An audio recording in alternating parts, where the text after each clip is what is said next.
The Empathy Project is helping professionals worldwide experience the true meaning of walking in someone else's shoes. Lecturer and retired Professor Frederick Talbot joins us today to tell you all about this initiative. Good morning. Good morning. Good to see you. We've had a chance to talk a little bit, but let's start by talking about what we mean by empathy. Empathy is walking in another person's shoes, seeing the world from their point of view, and not judging people, but knowing people. And the saddest thing we're realizing is that so often empathy is the missing link in business communication and professional, even interpersonal communication. You find sometimes that when you go into a business situation, it's all about them, not me, and it should be about me, not them. Exactly, yeah, and this reverses it, and it also opens things up, makes things far more comfortable. But once again, I think in every area of business, even journalism, if you think about journalism, the key is empathy, is seeing the world from another point of view, but also seeing everyone is special. Everyone is equally special. And again, not judging, but knowing.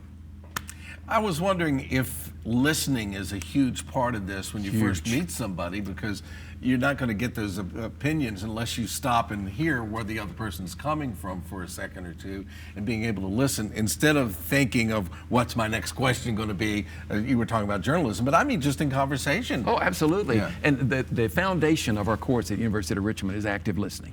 Active listening. And listening not to respond, but listening to open your mind. And to even be willing to, and I think Tom Hanks said this, to be willing to change your mind. That's when you're listening. To be open to other people's opinions. Exactly. More than anything. It was interesting because you pointed out to me earlier during a break that young people are embracing this concept, because we think of millennials as the me generation, the next me generation, but you said they want this. Yeah, they're the opposite of the me generation. When you really get to know them and you teach them, you really get to know them, they hunger for this. You have to remember that their entire lives have been conflict and war. Their entire lives, they've known war. And we also see them with the screen. They're always looking at the phone or looking at a pad or whatever it may be. But basically, they're hungry for interaction with other people and knowing other people. And the amazing thing to us, I just tried this at UR. I just tried it. And they immediately fell in love with it and embraced it. And the best writing I've ever seen, I'm a journalist, I'm a former journalist, best writing I've ever seen is what they're writing every week about the people they meet.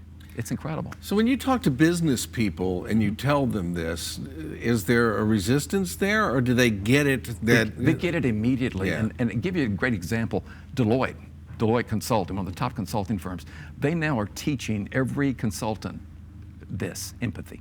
It's one of the top 3 things they have to learn. Great salespeople, true salespeople, people who care about their customer, they embrace it completely. And it's just spreading. I'm amazed how well people are embracing this. It's great within the business context, but this is something that seems to me that we all should be learning. Oh yeah, and think of politics. Think how we could smooth the waters in politics if everyone would just open their minds to one another instead of coming in with absolute, dogged, basically, opinions and attitudes. Just open your mind up, get to know one another. And it was like that for a long time. In Congress, it was like that for a long time. And now, let's just do it again. Let's try it.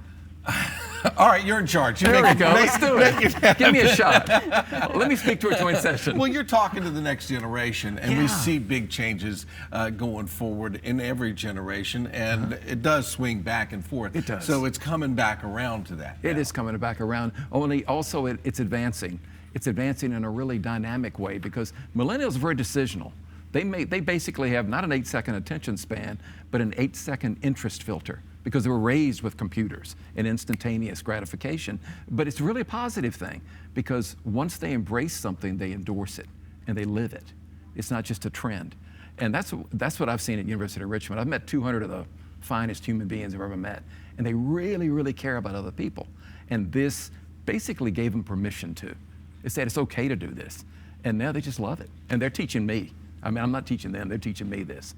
And we're sharing it with the world. And you've got this workshop coming up. Who's the focus for this? Chamber of Commerce is coming. They're going to bring 75 to 100 people over to UR, and we're going to talk about it and dress casual, whatever you want to do, come on over.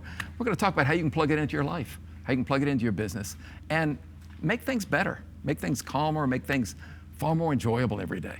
That's the key to this. I think everybody should come to this session. Come on over. It'll be fun. We'll have a good How time. big a hall do you have? Please, we'll open it up. We'll do it outdoors. Well, thank you, Frederick, for joining us today. Frederick Talbot, the Empathy Project workshop is next Tuesday, March 7th at the University of Richmond.